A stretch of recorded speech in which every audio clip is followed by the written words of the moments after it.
আম্মা, আব্বা, আম্মা, দেখো কে আসছে। বাজান, তুই আইসস? পুলিশ কেন তোর লগে? তুই কি করছস? ছোট লোকদের কপালে এরকমই হয়, কার সাথে কি করে আসছে কে জানে। এসব আপনি কি বলতেছেন? আমাদের স্যার অন্যায় করবে কেন? উনি তো একজন ম্যাজিস্ট্রেট। ম্যাজিস্ট্রেট? হ্যাঁ বাজান, তুই ম্যাজিস্ট্রেট হয়ে গেছস। তোমার পুরো ম্যাজিস্ট্রেট হয়েছে। আমি তোমার কইছিলাম না যে আমার পরীক্ষা অনেক ভালো হয়েছে।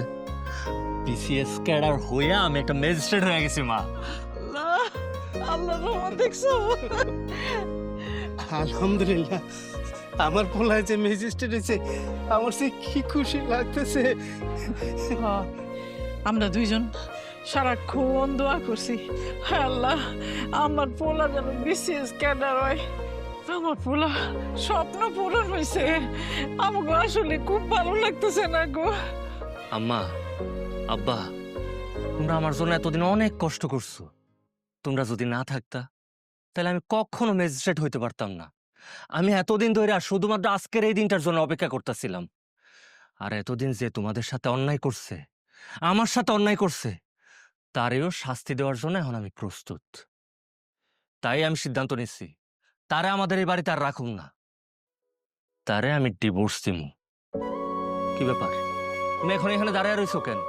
এখন এই মুহূর্তে তুমি এই বাড়ি থেকে বাইরে হয়ে যাও। কথা কি কানে যাইতাছে না? সময় মতো তোমার ডিভোর্স লেটার পেয়ে যাবে। দাঁড়িয়ে রয়েছো কেন? যাও। আমি তোমার পায়ে ধরে ধরি, তুমি আমারে মাফ করে দাও। পাও সারো। তুমি আমারে মাফ করে দাও, আমি তোমার কাছে মাফ চাইতেছি। তুমি আমারে ক্ষমা করে দাও। আমি জানি আমি অনেক অন্যায় করছি, অনেক ভুল করছি। আমি তোমার সাথে, আব্বা আম্মার সাথে অনেক বড় অন্যায় করছি, কিন্তু আমার এই বাড়ি থেকে বাইর করে দিও না। আমি এই বাড়িতে থাকতে চাই, আমারে মাফ করে দাও। তোমার আমি কোনোদিনও ক্ষমা করুন না। আমার জীবনে তোমার মতো এমন একটা কাল সাপের কোনো জায়গা নাই। শুধুমাত্র তোমার কারণে এতদিন আমার মা বাপ এত কষ্ট পাইছে। আর যে আমার মা বাপের কষ্ট দিছে, আমার জীবনে তার কোনো ক্ষমা নাই। মা, মা আমি আপনার কাছে মাফ চাইতেছি। মা, আপনি আমারে মাফ করে দেন। আমি জানি আমি অনেক বড় অন্যায় করছি আপনাদের সাথে। আব্বা, আপনিও আমারে মাফ করে দেন। মা, আপনি আপনার ছেলেরে কোন না। আমি তো আমার ভুল বুঝতে পারছি। আমি মাফ চাইতেছি আপনাকে কাছে। আমি কথা দিতেছি আমি আর কোনোদিনও আপনাকে কোনোভাবে কষ্ট দিব না। আমার এই বাড়ি থেকে তাড়া দিয়েন না, আমি এই বাড়িতেই থাকতে চাই। বাজান, বৌমা যখন বৌমার ভুল বুঝতে পারছে, তুই ওরে ক্ষমা কইরা দে। তাছাড়া আমার কাছে তো মাপ চাইছেই, তুই বৌমারে ক্ষমা কইরা দে। আর কইলো না আর কোনোদিন অন্যায় করবো না। দেখছো, এতদিন তুমি যারা এত অবহেলা করছো, এত কষ্ট দিছো, এত অন্যায় করছো, সে আজকে তোমার হয়ে কথা কইতাছে। সে আমার অনুরোধ করতেছে তোমার এই বাড়িতে রাখার জন্য, তোমার ক্ষমা করে দেওয়ার জন্য। আজকে শুধুমাত্র আমার মার কথায় আমি তোমার ক্ষমা করে দিলাম।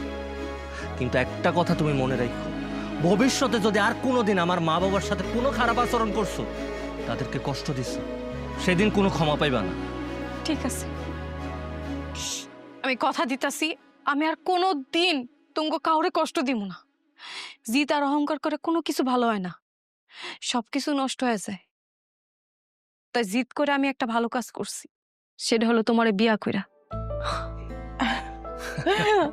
আসো বৌমা, আমার কাছে আস। শুনো, আজকে থেকে ও খালি আমার বৌমা না, আমার মাইয়াও।